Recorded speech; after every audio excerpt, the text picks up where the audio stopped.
What's up guys, welcome back to my channel. Today I got a great video for you guys again. So today we're going to be talking about kick drum, and what I'm going to be doing for you guys is showing you guys 4 plugins that you guys can use to fatten up your kick drum inside of your mix. We're going to be in Logic Pro X, and I'm going to be showing you guys those 4 plugins that you can use to fatten it up. So let's jump into Logic and show you guys how this is done. Here we go.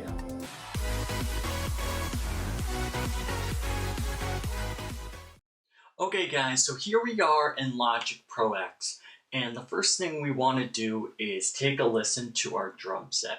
So we're going to open up our mixer here and we're going to solo our drums here. So now that our drums are soloed, what we're going to do now is take a listen to the drums and listen to the kick drum, see what it needs, and then we're going to go from there. So let's take a listen.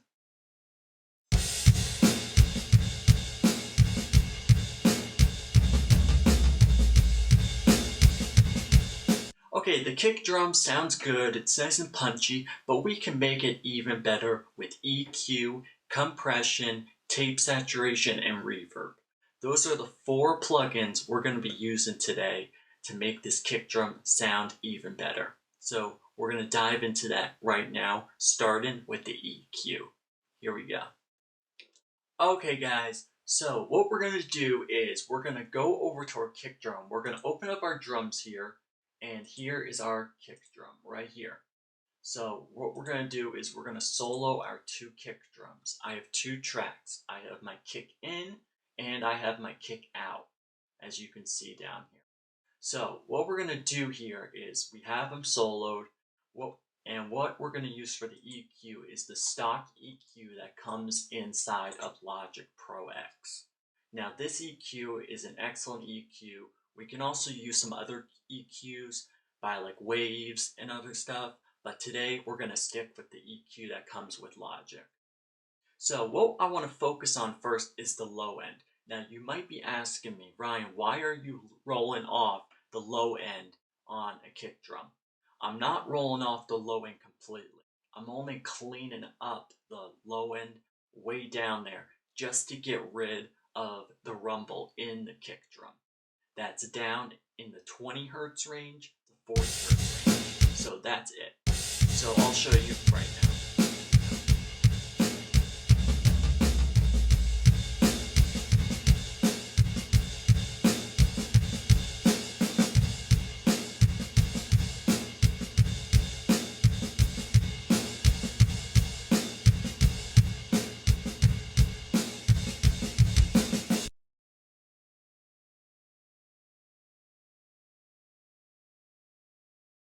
So I only brought it down to about 40 Hertz.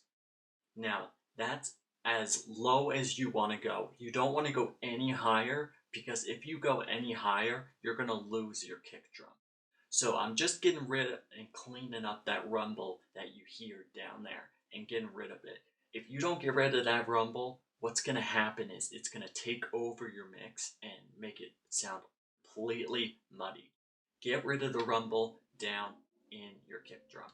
That is the first move. Let's move on to the next one. Alright guys, the next move, what we're going to do is we're going to keep on in the low end.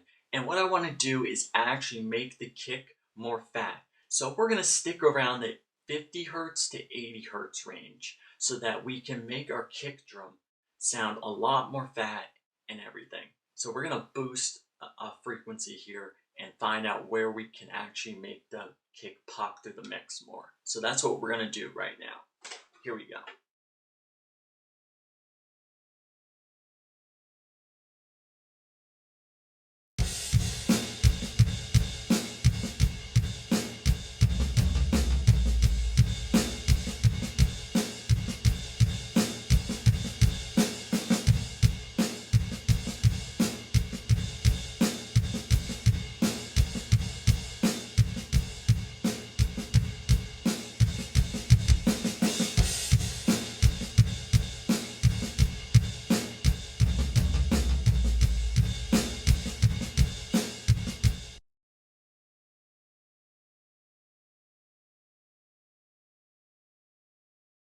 Okay, so right about there, I hear a lot of punch that's coming through the mix and making it sound awesome.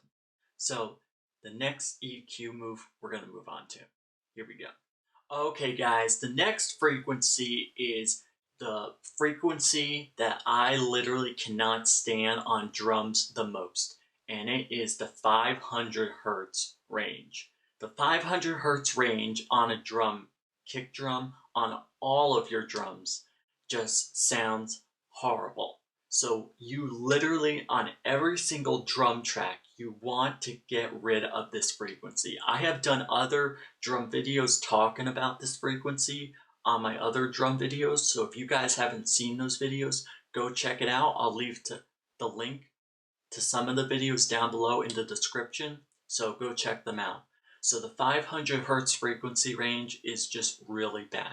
I'm going to play it and boost the frequency, and what you have to do is just sweep around and try to find where it sounds bad. So let's take a look.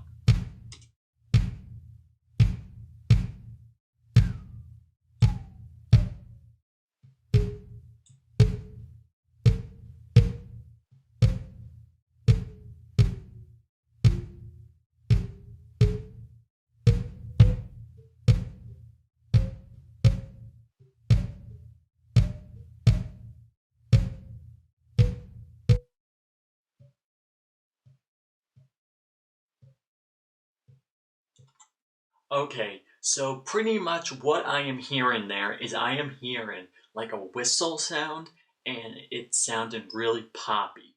It does not sound good, it sounds horrible, and we're just going to cut that out. Just get it out of there.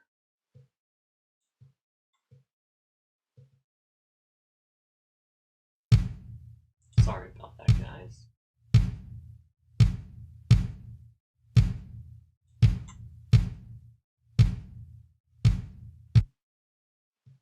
And then what we'll do is we'll just even that out. Alright, and there we go. And that is how you clean up a kick drum using EQ. So let's move on to compression. Here we go. Okay guys, we're going to move on to compression now. So the compressor we're going to use is, we're just going to use the stock compressor inside of Logic. So here is our stock compressor. So I'm going to press play, and we're just going to jump right into it. And then I'll explain what I did after. Here we go.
Okay guys, that sounds pretty even to me. The idea to the compressor is literally just to get your sound to sound nice and even. So pretty much I made it just sound nice and tight. So let's move on to some tape saturation now. Here we go. Okay guys, so here we are with my tape saturation plugin. So I'm using a tape saturation plugin from a company called Klanghelm. If you guys haven't heard of their plugins, I've actually done a tutorial video on it, so I'll leave the link to the video down in the description down below for you guys so you can go check it out. These plugins that from Klanghelm are free. Not all of them are free, a few of them. So if you guys want these plugins, I'll leave the link down below. Go check them out and you can download them. So what we're going to do is add some tape saturation to this. Now the tape saturation gives it a little bit of distortion and fattens your kick drum up a lot more. So let's take a look.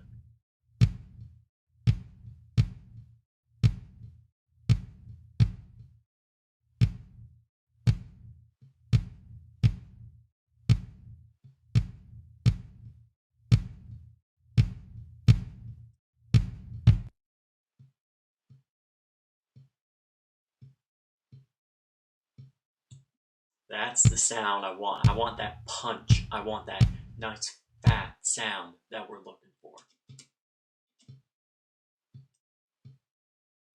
You know, it feels like someone's just like hitting you in the gut. That's what you want. That nice punch, that nice thump, that just like hits. So you can just hit it.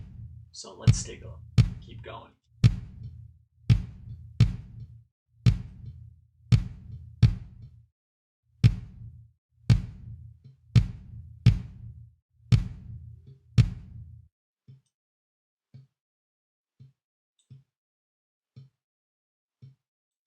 And that is what I'm looking for. So the drive, what I did is about 4 dB. The output, I turned it to about 9 dB, and then the aux mix, a little bit over 5 dB, and then a response, I did a high shelf. So pretty much I got it to a point where it sounds great, it's nice and punchy.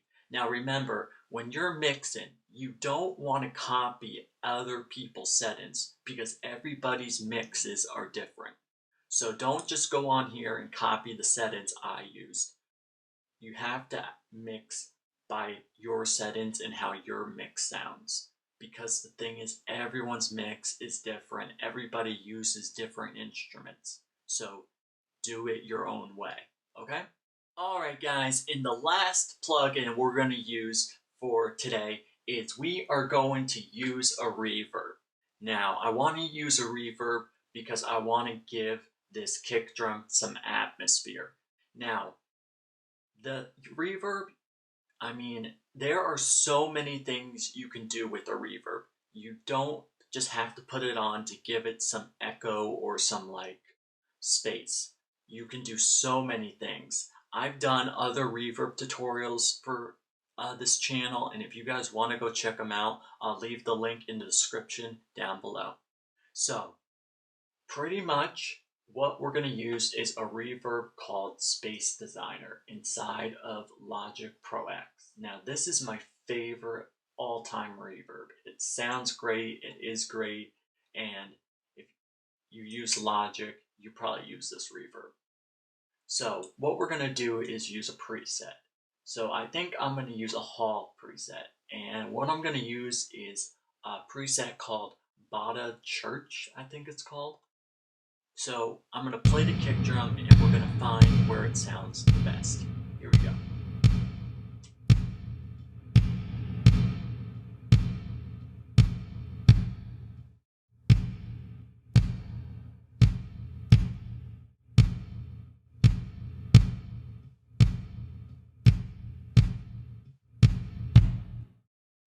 Alright, and that sounds fantastic to me. It is about 28 dB I got in there. Now, one of the things that some people don't do is they never use a high pass filter on their reverbs. So the thing is, you always want to use a high pass filter on your reverb, and you want to use a low pass filter because you want to clean the reverb up.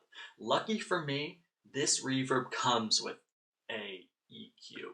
So that's what's really good about using this reverb, because I don't really want to put any other plugins on this track, because the less plugins you can use on your tracks, the less CPU power you use. So I'm going to go into my reverb, my EQ now, and I'm going to actually use a high pass filter and a low pass filter to clean this reverb up. Here we go.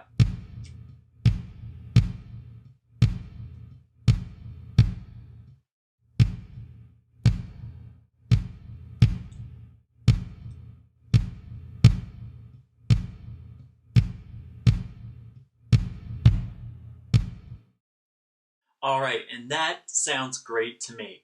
So what we are going to do now is take a listen to the entire mix with the other instruments and see how this kick is popping through the mix.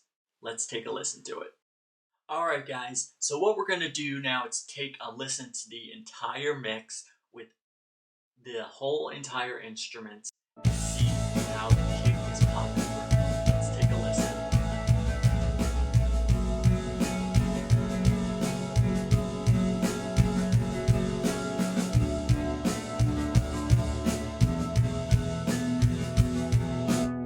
Alright, so what we're going to do now is I'm going to bypass these plugins that we just used, and then what we're going to do is bring them back in to see what a difference we... Here we go.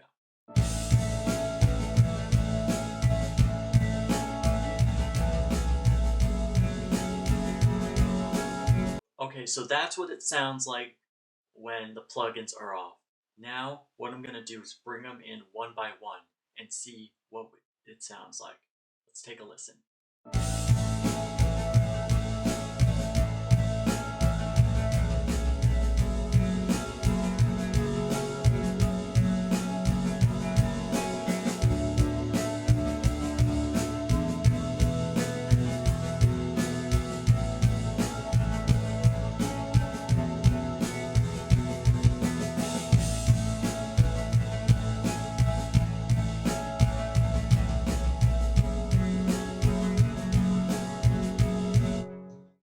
Alright, and there you go guys. That is how you mix a kick drum using 4 plugins in your mix. And if you guys haven't yet, make sure you hit that subscribe button down below, make it turn gray, hit the bell to turn on post notifications so that you guys are notified whenever I post a new video on Golden Productions. Also guys, make sure you go ahead and follow me on social media, on Instagram, Twitter, and SoundCloud. I'll put my links to all of my social medias right here on the screen so you guys can go follow me when this video is over, so that you guys are notified on there also whenever I post a new video. Alright guys, I hope you enjoyed the video today, and if you did, make sure you give it a big thumbs up, and also hit that subscribe button down below, make it turn gray, turn post notifications on. You guys are awesome, and let's keep making great music. You guys keep making great music. You guys are awesome, and I'll see you guys in the next video. See you guys then.